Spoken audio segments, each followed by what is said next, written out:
D'abord, moi, je ne peux pas parler du Japon en tant qu'institution ou de façon institutionnelle. Je ne travaille ni pour le gouvernement, ni pour quelque organisation que ce soit dans le genre qui établit des relations entre les pays ou la province et des pays étrangers. Je n'ai donc que des relations personnelles. Je suis né en 1933, au siècle dernier. Donc j'ai eu l'âge qu'il fallait pour voir dans le Japon un pays ennemi qui avait attaqué à Pearl Harbor, qui était présenté dans les bandes dessinées de façon plutôt raciste et qui avait subi les attaques d'Hiroshima et de Nagasaki qui m'ont profondément blessé ou touché à ce moment-là. Donc pour moi c'était ça, nos rapports et mes rapports avec le Japon. C'est par la suite, grâce à la poésie qu'on étudie en lettres, les haïkus et autres approches du poème japonais, le cinéma japonais est rentré tout à coup dans une perspective de festival, on en voyait beaucoup. Et l'ouverture sur le Japon s'est dessinée à travers donc les arts, d'abord et avant tout. Mais c'était resté comme une culture générale jusqu'à ce que M. Obata s'amène un jour ici même pour me rencontrer. Il avait l'intention de traduire Salut Galarno, qui était un roman des années 60, qui avait eu un grand succès au Québec et même en France.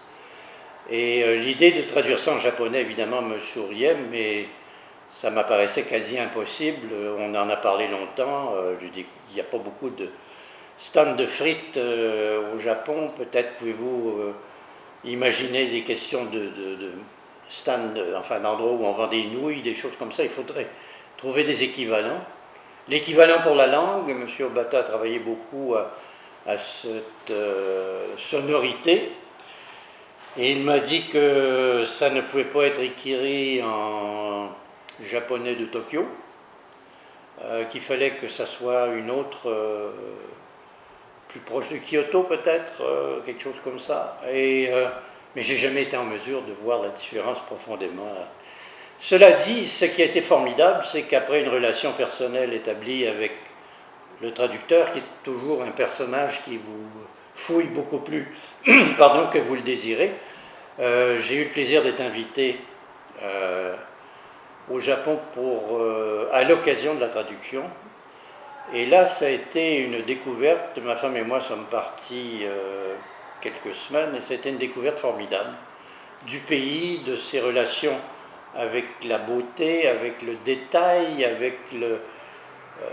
en fait d'un pays qui est imbibé de culture, qui est nourri de culture comme on n'en trouve aucun en Europe. Que ce soit, je dirais que le pays le plus cultivé en Europe, c'est l'Italie, mais ça n'a rien à voir avec la culture au Japon. Un matin, avant de partir à l'université, j'avais pris le téléphone pour appeler mon petit-fils qui habitait Montréal et prendre des nouvelles un petit peu. Alors je lui parle, je lui dis bonjour, comment vas-tu? C'est samedi matin. Ah, il dit c'est curieux, ici c'est vendredi soir. Ben, je dis justement, tu sais, il y a un décalage horaire. Et il dit, donne-moi des nouvelles de l'avenir, veux-tu? Alors je lui ai donné des nouvelles de l'avenir, je lui ai dit, le Japon, il faut que tu y viennes, il faut que tu ailles voir, c'est trop extraordinaire. C'est ce que je peux dire de mes relations personnelles avec le Japon. Ici, j'ai des amis qui connaissent le Japon de façon étonnante. J'ai un ami, Antoine Laprise, qui est un homme de théâtre et un documentariste qui fabrique et utilise des marionnettes et qui a de l'art de la marionnette au Japon une connaissance tellement étendue, plus de la philosophie, plus de la littérature, qui m'époustoufle. Mais ce sont des individus, et d'ailleurs, c'est pour ça que je vous dis, je ne peux pas parler en termes d'institutions. J'ai travaillé trop souvent, trop longtemps, dans des institutions qui avaient des relations institutionnelles, que ce soit l'Office national du film du Canada avec d'autres organismes en Europe, que ce soit au niveau de la langue et des instituts ou des groupes littéraires. C'est une chose, c'est très bien, et ça crée des ponts. Mais reste que tous les rapports de culture doivent passer par des individus, par des personnes. Ça ne sert à rien d'avoir une banderole où le Japon aime le Québec et le Québec aime le Japon, on s'en tape. Ce qui est important, c'est qu'il y a des gens qui aient pu rentrer en contact et dont l'effet par la suite sur les autres sera là. Alors moi, je miserais de plus en plus sur des individus, sur des personnes, sur des contacts personnels. Qu'est-ce qu'on a à apprendre, si on veut, des Japonais? On a tout à apprendre, surtout les Québécois.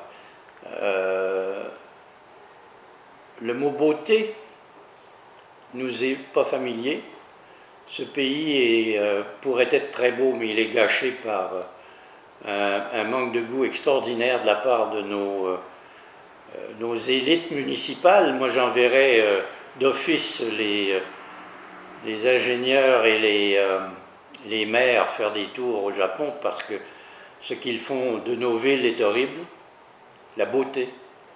Parce que la beauté, c'est aussi le calme, c'est aussi la civilité, c'est aussi la politesse, c'est aussi l'honnêteté, c'est aussi la non-violence. Et tout ça peut passer par le rapport avec le Japon.